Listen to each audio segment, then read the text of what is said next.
ഇനി നമുക്ക് Paragon സ്റ്റൈലിലുള്ളൊരു chicken ബിരിയാണിയുടെ റെസിപ്പി നോക്കാം. വളരെ ഈസിയാണ് ഇത് തയ്യാറാക്കിയെടുക്കാൻ.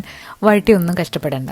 അപ്പോൾ ആദ്യം തന്നെ ഒരു 3 സവാള, 3 തക്കാളി, കുറച്ച് കറിവേപ്പില, മല്ലിയില, പുതിനയില, 1/4 കപ്പ് തൈര്, ഇഞ്ചി വെളുത്തുള്ളി പച്ചമുളക് ചതച്ചത്, മഞ്ഞൾപ്പൊടി, മുളക് പൊടി, മല്ലിപ്പൊടി, പിന്നെ വീട്ടിൽ തന്നെ പൊടിച്ച ബിരിയാണി മസാല. ഇതിൻ്റെ ലിങ്ക് നമ്മുടെ ബയോയിൽ പിൻ ചെയ്ത് വെച്ചിട്ടുണ്ട്.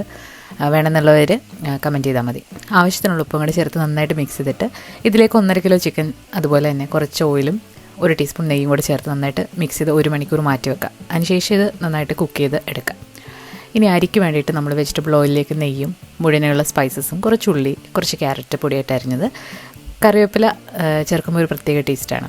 3 കപ്പ് ജീരകശാല അരി കുതിർത്ത് വെച്ചതാണ്.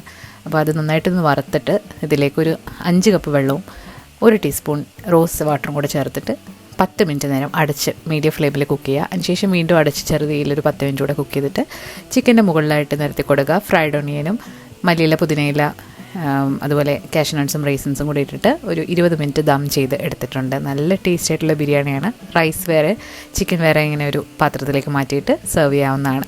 അപ്പോൾ ഇതുവരെ ഇങ്ങനെ ട്രൈ ചെയ്ത് നോക്കാത്തവർ തീർച്ചയായിട്ടും ട്രൈ ചെയ്ത് നോക്കിയിട്ട് ഫീഡ്ബാക്ക്സ് അറിയിക്കുക. അതുപോലെ നമ്മുടെ ഇതിന് മുൻപത്തെ ബിരിയാണി റെസിപ്പി ട്രൈ ചെയ്തിട്ട് കമൻറ്റ് ചെയ്യുക.